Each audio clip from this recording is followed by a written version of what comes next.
मकबूजा कश्मीर में मुसलसल शदीद बारिशों की वजह से सैलाब की सूरत-ए-हाल पैदा हो गई है। दरियाए चनाब में खतरे के निशान से ऊपर सैलाबी रेला बह रहा है। तूफानी बारिशों के बाद चनाब अपने डेंजर लेवल से 9 फुट ऊपर आ गया है। मकबूजा कश्मीर में इस सूरत-ए-हाल के बाद भारत से मजीद सैलाबी रेले पाकिस्तान की जानिब आने का भी इम्कान। मकबूजा कश्मीर में मुसलसल शदीद बारिशों की वजह से सैलाब की सूरत-ए-हाल पैदा हो गई है। दरियाए चनाब में खतरे के निशान से ऊपर सैलाबी रेला बह रहा है। तूफानी बारिशों के बाद चनाब अपने डेंजर लेवल से 9 फुट ऊपर आ गया है। मकबूजा कश्मीर में इस सूरत-ए-हाल के बाद भारत से मजीद सैलाबी रेले पाकिस्तान की जानिब आने का भी इम्कान। मकबूजा कश्मीर में मुसलसल शदीद बारिशों की वजह से सैलाब की सूरत-ए-हाल पैदा हो गई है। दरियाए चनाब में खतरे के निशान से ऊपर सैलाबी रेला बह रहा है। तूफानी बारिशों के बाद चनाब अपने डेंजर लेवल से 9 फुट ऊपर आ गया है।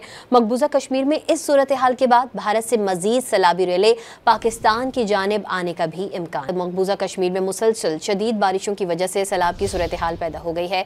दरियाए चनाब में खतरे के निशान से ऊपर सैलाबी रेला बह रहा है। तूफानी बारिशों के बाद चनाब अपने डेंजर लेवल से 9 फुट ऊपर आ गया है। मकबूजा कश्मीर में इस सूरत-ए-हाल के बाद भारत से मजीद सैलाबी रेले पाकिस्तान की जानिब आने का भी इम्कान।